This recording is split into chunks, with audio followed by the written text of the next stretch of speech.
गुरु प्यारी साध संगत जी, आप सभी को प्यार भरी राधा स्वामी जी। आपका हमारे YouTube चैनल महिमा अपार में स्वागत है जी। संगत जी, बाबा जी ने सत्संग में एक छोटी सी कहानी के माध्यम से संगत को यह समझाने की कोशिश की कि हम सुबह का सपना उस रात जब आवाज आई। होटल के छोटे से कमरे में बैठी सुमित्रा की आंखें सुई की नोक सी बेचैन थीं। उसी शाम से घर में एक अजीब सी चुप्पी थी, जैसे किसी ने किसी की सांस को रोक दिया हो।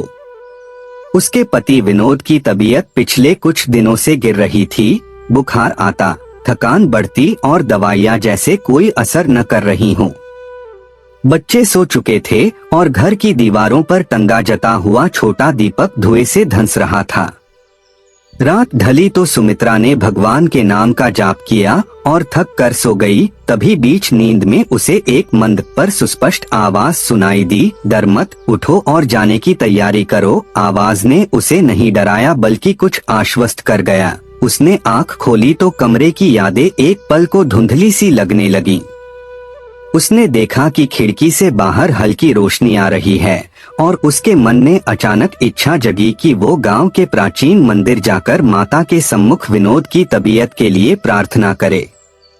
सुबह होते ही उसने बिना किसी को बताए अपनी छोटी सी थैली ली और घर से निकल पड़ी। रास्ते में उसे याद आया वही आवाज जो अब दिल में गूंज रही थी, समय पर पहुंचना, कल ही नहीं आज ही। सुमित्रा ने सोचा कि यह किसी अजान या किसी साधु की प्रेरणा है, पर मन के भीतर एक निर्भरता थी, जैसे किसी ने उसे एक चुनौती दी हो जिसे पूरा करना ही होगा। गांव की धूल आती जानती सड़कें उसे उस पुराने मंदिर की ओर ले गईं जहां वर्षों से वह जाती रही थी, पर आज कुछ और था। हवा में एक ठंडी ताजगी, पक्षियों का सन्नाटा और एक अजीब सी प्रार्थनात्मक गठरी।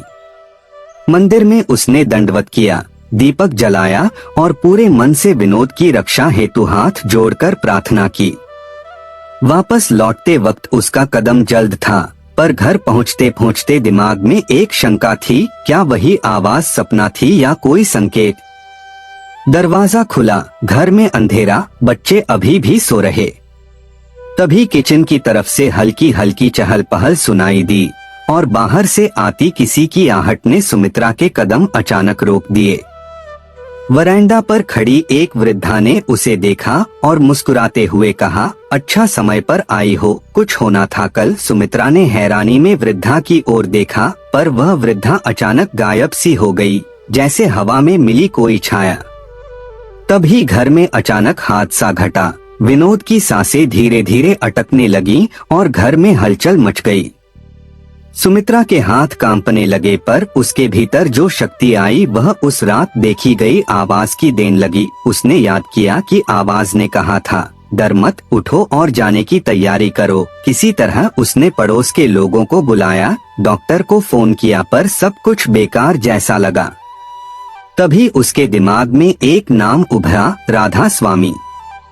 गांव में कई लोग कहते थे कि राधा स्वामी के नाम का स्मरण चमत्कार कर देता है, पर राधा स्वामी शहर में रहते थे और आने में समय लगता। सुमित्रा ने डर के बावजूद विनोद के सिर पर हाथ रखकर अपने मन में बार बार उनका नाम लिया, राधा स्वामी, और उसी क्षण किसी ने जैसे कमरे का ताप बदल दिया। विनोद की आंखें खुलीं, सांस ने फिर से ताल पाया, पर हम सब जानते हैं कि यह तो शुरुआत मात्र थी, क्योंकि वह सपना जिस तरह आया था उसकी गूंज अब सुमित्रा के जीवन में एक नई आशा जगा चुकी थी। विनोद का धीरे धीरे ठीक होना चमत्कार जैसा था, पर गांव के लोग इसे किस्मत और किस्मत की परीक्षा दोनों मानने लगे। सुमित्रा हर सुबह मंदिर जाया करती और राधा स्वामी का ध्यान करती, पर उसके मन में यह प्रश्न उभरता रहा कि क्या यह सब केवल उसकी श्रद्धा का फल था या वास्तव में किसी दिव्य शक्ति की आहट थी। कुछ दिनों बाद गांव में खबर फैल गई कि शहर से एक साधु मतलब राधा स्वामी का संदेश आया है। उन्होंने सपने में कहा था कि विनोद की रक्षा के लिए एक महिला का अटल विश्वास ही काफी था। यह खबर सुन परिवार और पड़ोस के कई शुभचिंतकों की आंखों में चमक आ गई, पर कुछ लोगों ने इसे संयोग बताया। सुमित्रा के घर पर लोग आते और जाते, सब कुछ सामान्य दिनों की तरह चलता रहा और विनोद धीरे धीरे सक्रिय हो उठा, पर उसकी कमजोरी और फुर्ती की कमी बनी रही। एक शाम जब वे बैठकर खाना खा रहे थे, गांव के कुछ बुजुर्ग आए और बोले कि यह सब देखकर मन में चिंताएं उठ रही हैं। किसी ने सुना है कि राधा स्वामी ने हाल में किसी परिवार में बहुत बड़ा चमत्कार किया। सुमित्रा ने विनोद की ओर देखा और महसूस किया कि यह केवल शरीर की पीड़ा नहीं, बल्कि आत्मा की शांति की भी जरूरत थी। उन्होंने निर्णय लिया कि वे राधा स्वामी से मिलने जाएंगे, पर शहर जाना आसान काम नहीं था। परंतु गांव में ही उनका एक परिचित था जो कभी कभी शहर आता था और राधा स्वामी से मिला करता था। उस रात जब सुमित्रा सो रही थी, फिर से वही हल्की आवाज इस बार और भी सुस्पष्ट आई, तुम्हारी श्रद्धा ही रास्ता है, नाम का जप करो और दूसरों में भी विश्वास जगाओ। अगली सुबह सुमित्रा ने गांव वालों को इकट्ठा किया और विनोद की हालत का बखान किया। उसने कहा कि वे मिलकर नाम का जप करें। कुछ लोग हंसे, कुछ आंखें मूंद कर बैठ गए, पर रात्रि भर चलने वाले जप के बाद विनोद की सांसों में उड़ान सी आई। इस बीच एक नौजवान जिसका नाम हरि था, शहर से बसाने आया और उसने वादा किया कि वह शहर जाकर राधा स्वामी से मिलकर संदेश लाएगा। हरि का व्यक्तित्व सीधे साधे विश्वास का था। उसने गांव में लोगों को बताया कि राधा स्वामी केवल किसी एक के नहीं, सभी के हैं और उनका उद्देश्य लोगों को आत्मनिर्भर और आत्मविश्वास देना है। हरि के जाने के बाद गांव में धीरे धीरे बदलाव आने लगा। लोग सुबह मंदिर आने लगे, बच्चों को भी नाम सिखाया गया और घरों में शांति बनी। पर सबसे बड़ा प्रयोग तब हुआ जब गांव के प्रधान ने सार्वजनिक रूप से कहा कि वे राधा स्वामी के बताए तरीके से 1 सप्ताह तक नाम का जप और सत्संग करेंगे। यह निर्णय कुछ के लिए हास्यास्पद था, पर ज्यादातर लोगों ने इसे गंभीरता से लिया। सप्ताह के छठे दिन बाहर से अचानक एक पहाड़ी जैसी आहट जैसी प्रतीति आई, मानो हवा कुछ कह रही हो, और सब लोग आश्चर्यचकित रह गए। उस रात विनोद के चेहरे पर पहली बार वर्षों से स्थिरता आई। उसकी आंखों में न केवल शांति बल्कि आत्मीयता के रंग उभर आए। जब हरि वापस लौटा और उसने सबको राधा स्वामी का संदेश सुनाया, तो गांव के लोग यह समझने लगे कि आस्था केवल व्यक्तिगत नहीं, जब कई लोग मिलकर किसी उद्देश्य के लिए खड़े होते हैं तो उसका असर दमनकारी परिस्थितियों पर भी होता है। इसी बीच सुमित्रा के मन में एक और विचार पनपा, क्या यह सब सिर्फ फलस्वरूप था या वास्तव में कोई आध्यात्मिक हस्तक्षेप था। वह चाहती थी कि वह राधा स्वामी के चरणों में जाकर स्वयं उनकी उपस्थिति का अनुभव करे, पर उसे यह भी डर था कि शहर की दूरी और परिवार की जिम्मेदारियां उसे रोक देंगी। पर उसकी आंतरिक आवाज बार बार कहती रही, जाओ, पूछो और सत्य का अनुभव करो। शहर का रास्ता और साधु की झलक। हरि ने शहर जाकर राधा स्वामी से मिलने का निर्णय लिया और गांव वालों की ओर से उनका विनम्र संदेश दिया। उसने उस शहरी आश्रम के पते का वर्णन किया जो बड़े से पेड़ के ऊपर स्थित था। वहां पहुंचते ही उसने देखा कि लोग बड़ी श्रद्धा से साधु के पास आते और उनके शब्द सुनकर जैसे जीवन का भार हल्का कर लेते। हरि ने जब उनसे विनोद की दैहिक और आत्मिक स्थिति का वर्णन किया तो साधु का चेहरा गंभीर हो उठा, पर उस पर कोमलता की परत भी थी। राधा स्वामी ने कहा, नाम का जप केवल शब्द नहीं है, यह विश्वास का संपूर्ण अभ्यास है। जब किसी का मन शुद्ध न हो और भय हो, तब नाम ही उसे स्थिर कर सकता है। हरि को उस समय साधु की आवाज में एक अंतर्निहित शक्ति मिली जिसे वह शब्दों में बयां नहीं कर पाया। साधु ने हरि को कुछ मंत्र और साधारण ध्यान की पद्धति दी और कहा कि इन्हें पूरी श्रद्धा से गांव में कराओ। साथ ही उन्होंने हरि से कहा कि वह स्वयं भी गांव आएंगे, पर समय की बाधा है, पर जल्दी ही संभव है। हरि के लौटने पर गांव में उत्साह का माहौल था। लोगों ने मिलकर मंत्र और ध्यान सीखना शुरू किया, पर जितना उत्साह था उतनी ही बेचैनी भी थी। कुछ लोग अभी भी संदेह करते थे कि क्या यह सब केवल मानसिक जागरूकता का प्रभाव है। पर वह रात जब सुमित्रा ने फिर से सपना देखा, अब वह सपना और अधिक स्पष्ट था। राधा स्वामी की एक धुंधली परछाई आई और कहा, जो लोग खुले मन से आते हैं उनको मैं अपनी छाया देता हूँ। इस संदेश ने गांव में विश्वास का वह बीज बो दिया जो कठिन परिस्थितियों में भी अंकुरित हो सकता था। समय गुजरता गया और विनोद की हालत में स्थिरता आ गई, पर पूरा स्वस्थ होना अभी दूर था। तब गांव के कुछ लोग सजगता से यह विचार करने लगे कि केवल जप और ध्यान ही पर्याप्त नहीं, उन्हें उस जीवन शैली को अपनाना होगा जो संयम और सेवा पर आधारित हो। सुमित्रा ने घर में नया नियम लागू किया, सुबह का जाप, दोपहर में सेवा कार्य और शाम को सत्संग। यह क्रम तनिक कठोर था, पर उसमें एक अद्भुत सादगी थी जिसने घर को भीतर से बदल दिया। बच्चे भी इस क्रम में शामिल हो गए और उन्होंने मित्रों को भी बुलाना शुरू किया। इसी बदलाव के बीच हरि ने बताया कि राधा स्वामी जल्द ही गांव आकर सत्संग करेंगे। यह सूचना सुनकर गांव के लोग भार से हल्के होते दिखे, पर उनमें एक प्रकार की गंभीरता भी समा गई, जैसे कोई निर्णायक परीक्षा आने वाली हो। रात के उस समय जब सब तैयारी कर रहे थे, सुमित्रा ने विनोद से कहा, यदि वे आएंगे तो मैं उनसे मिलकर बताऊंगी कि किस तरह उनके नाम ने हमें बचाया। विनोद ने उसकी आंखों में देखा और धीरे से कहा, मैं चाहता हूं कि यह केवल हमारे लिए न हो बल्कि हर किसी के लिए प्रेरणा बने। और इस तरह गांव ने मिलकर उस आगमन की प्रतीक्षा शुरू कर दी जो उनकी जिंदगियां बदलने वाला था। सत्संग का दिन और भीड़ की आहट।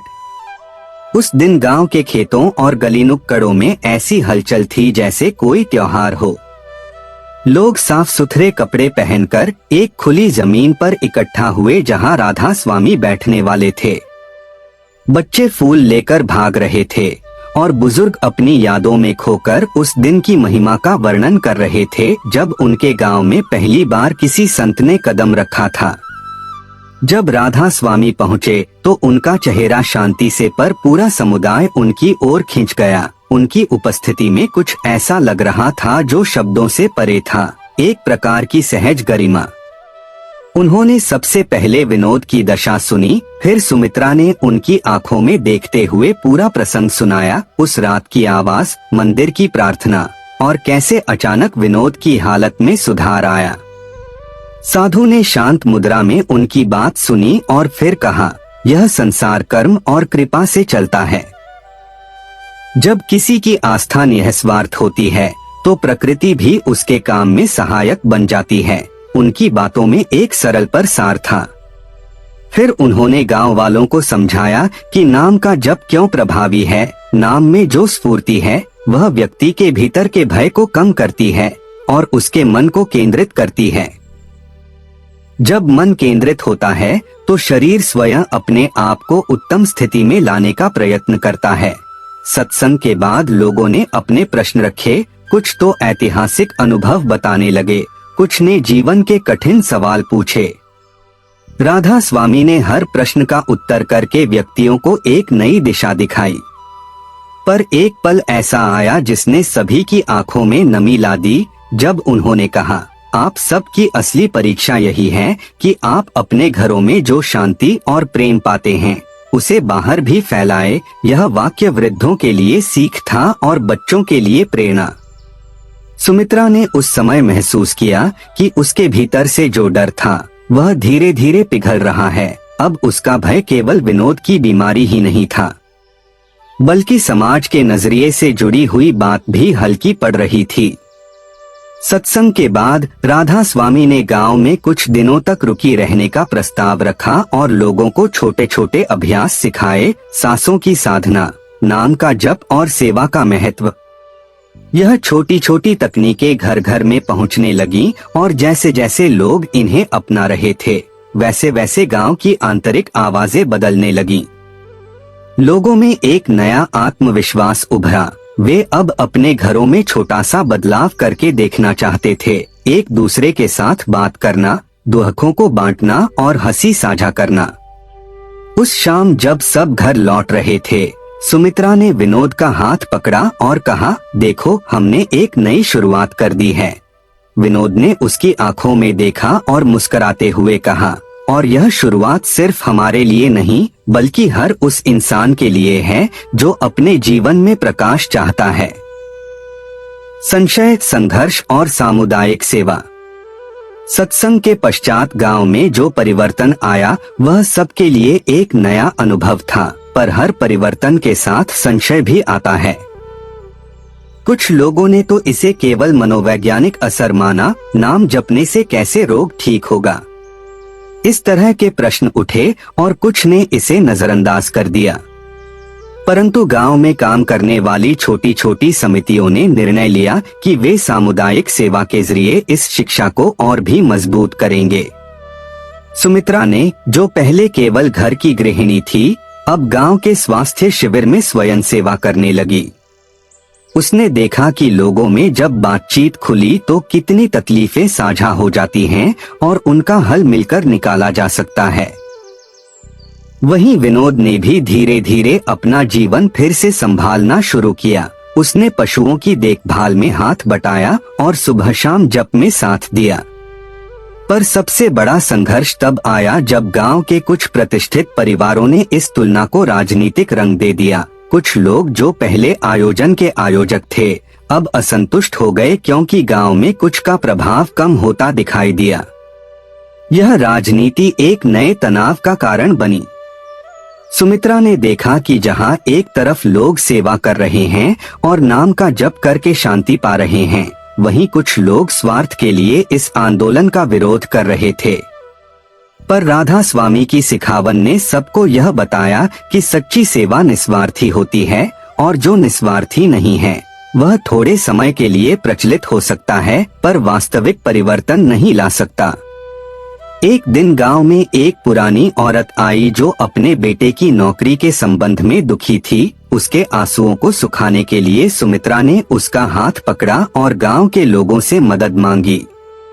लोगों ने मिलकर छोटे छोटे उपाय किए। किसी ने उसे रोज का काम दिया, किसी ने आर्थिक मदद की और किसी ने परामर्श दिया। वह महिला रोते रोते वही जनता के सामने धन्यवाद के आंसू बहा दी। यह घटना बताती थी कि जब समुदाय के लोग एक दूसरे के लिए खड़े होते हैं तो किसी भी संकट का सामना किया जा सकता है।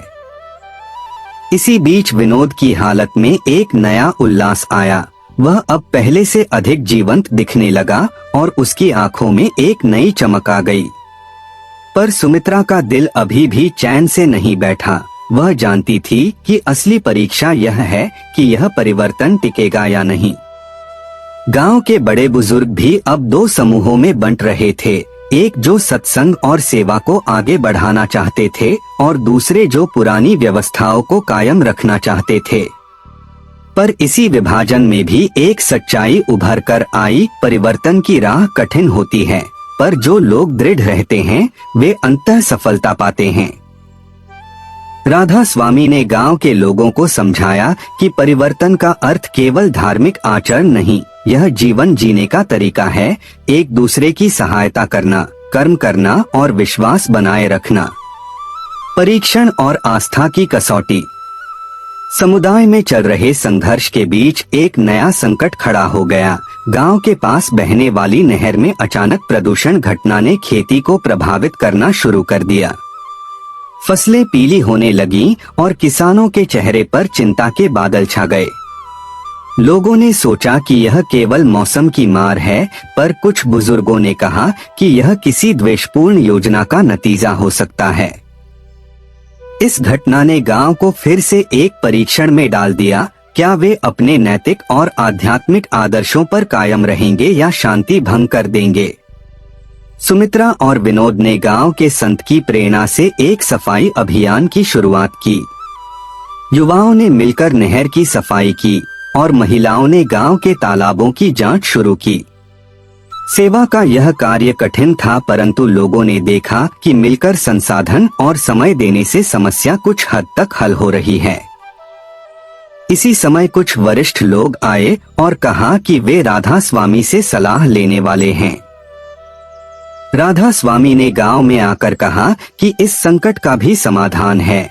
जब बाहरी समस्या आती है तो उसे बाहरी उपायों से हटाया जाना चाहिए, पर उसे स्थायी रूप से मिटाने के लिए मन और हृदय की सफाई भी जरूरी है। उन्होंने गांव को निर्देश दिया कि वे सप्ताह भर तक नहर के किनारे सामूहिक नाम जप और सेवा करें। लोगों ने मेहनत जारी रखी और कुछ ही दिनों में नहर का पानी साफ होना शुरू हो गया।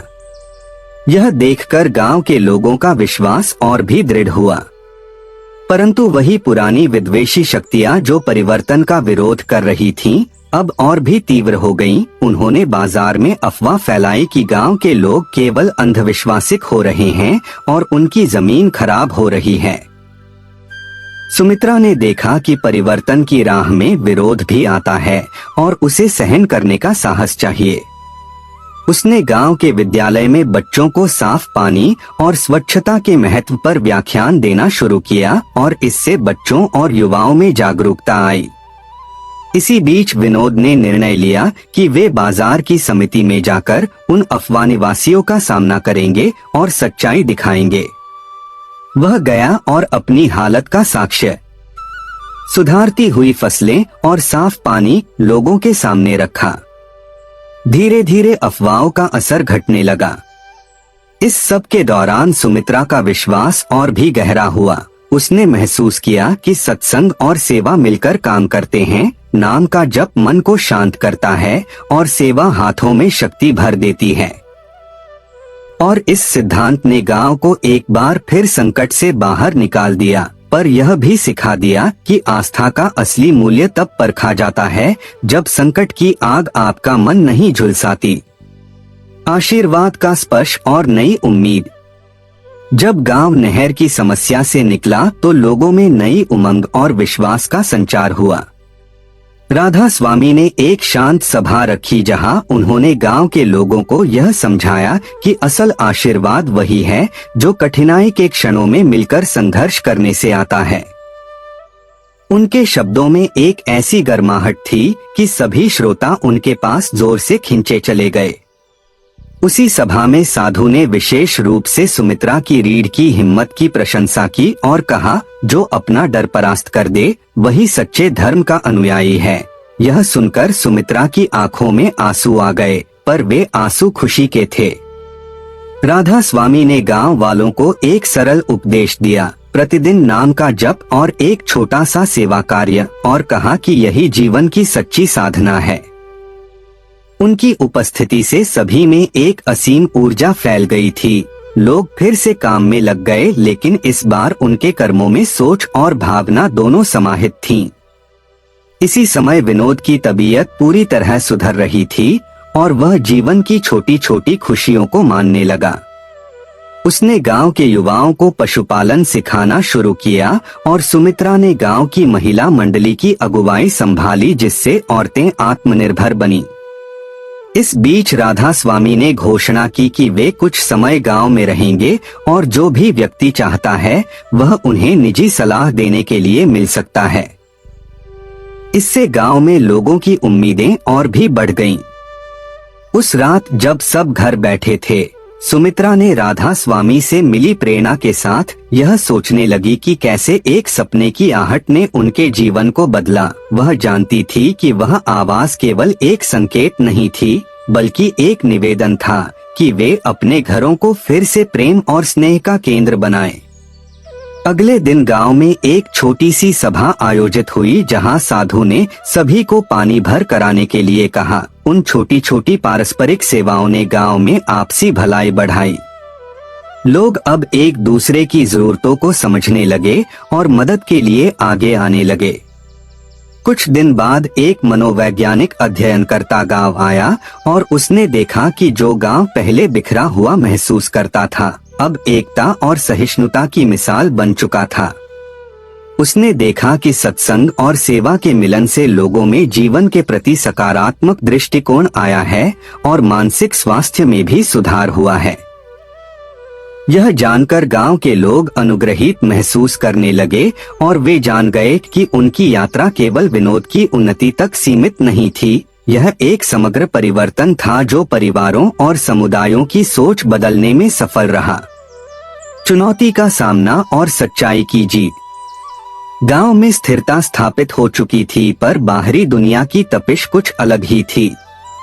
एक दिन शहर के अखबार में एक लंबा लेख छपा जिसमें यह दावा किया गया कि गांव के बदलाव केवल मीडिया की कृपा से प्रचारित हैं और उनका कोई वास्तविक आधार नहीं। यह लेख कुछ लोगों के मन में फिर से शंकाएं घेरने लगा, पर गांव के लोगों ने मिलकर निर्णय लिया कि वे अपने अनुभवों को स्वयं दुनिया के सामने रखेंगे। उन्होंने एक सार्वजनिक मेला आयोजित करने का निश्चय किया जहां वे अपने काम और परिवर्तन को प्रदर्शित करेंगे। सुमित्रा और विनोद ने मिलकर वहां पर एक स्टॉल लगाया जिसमें उन्होंने बतौर प्रदर्शन रखा कि किस तरह सेवा और नाम जप ने विनोद की तबीयत ठीक करने में मदद की। लोगों ने फोटो, वीडियो और साधारण वैज्ञानिक डेटा भी रखे, पानी के नमूनों, फसल की तस्वीरें और गांव के लोगों के वक्तव्यों के रूप में। यह सब देखकर शहर के कुछ आलोचक भी प्रभावित हुए। वे देखकर चकित रह गए कि किस तरह एक छोटे से प्रयास ने जीवन में स्थायी बदलाव लाए। पर सबसे बड़ी चुनौती तब आई जब कुछ पूर्व विरोधी गांव के बाहर से आए और खुले मंच पर सवाल उठाए, क्या आपने किसी प्रकार की दवा ली थी? क्या यह सब किसी इलाज की देन नहीं? सुमित्रा ने ठंडे मन से उन प्रश्नों का उत्तर दिया और विनोद के चिकित्सीय रिकॉर्ड और गांव के स्वास्थ्य कार्यकर्ताओं के बयानों को प्रस्तुत किया। जब तथ्यों को सामने रखा गया तो आलोचक उधेड़बुन में पड़ गए। घटना ने साबित कर दिया कि अनुभव और प्रमाण साथ मिलकर ही सच्चाई को स्थापित करते हैं। इसी मंच पर राधा स्वामी ने लोगों को निर्देश दिया कि वे सच्चाई और सहानुभूति के साथ दुनिया से पेश आए। जब आप सच्चाई को प्रेम पूर्वक पेश करते हैं, उन्होंने कहा, तो विरोधी भी आखिरकार समझते हैं। यह दिन गांव के लिए एक ऐतिहासिक मोड़ बन गया जहां शंका को तथ्य और प्रेम ने चीर दिया। लोग अब पहले से अधिक आत्मविश्वासी हो गए और इस अनुभव ने गांव की पहचान बदल दी। फैलती प्रेरणा और नई दिशाएं। गांव की कहानी धीरे धीरे आसपास के इलाकों तक फैलने लगी। लोग दूर दराज के गांवों से आकर उनकी पद्धतियां सीखने लगे, कैसे नाम जप और सेवा से सामुदायिक स्वास्थ्य सुधारा जा सकता है। सुमित्रा को अनेक जगहों से आमंत्रण मिला कि वे अपनी कहानी बताएं। वह विनम्र होकर बताती कि कैसे एक साधारण सपना और एक अटूट विश्वास ने उन्हें बदल दिया। इस बीच राधा स्वामी ने भी गांव में एक छोटी सी पाठशाला की शुरुआत करने का प्रस्ताव रखा जहां बच्चों को आध्यात्मिक मूल्यों के साथ साथ आधुनिक शिक्षा भी दी जाएगी। यह विचार गांव में खूब सराहा गया और कई लोग प्रायोजक बनकर आगे आए।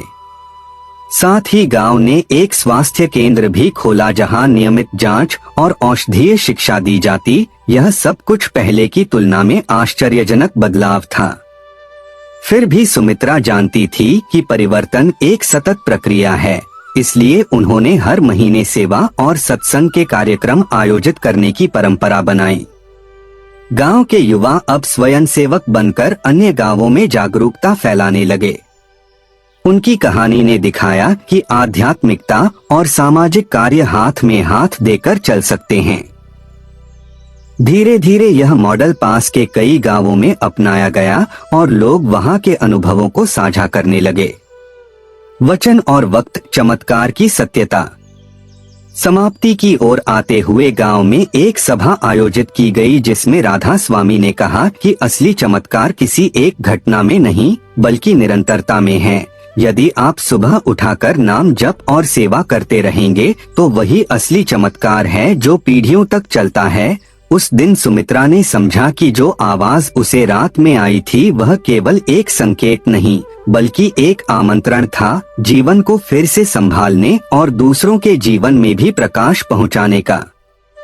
गांव ने अब स्थायी रूप से एक शांति और सहजीवन का मार्ग अपना लिया था। जबकि विनोद की सेहत पूरी तरह ठीक नहीं हुई थी, पर जीवन की गुणवत्ता और खुशी लौट आई थी।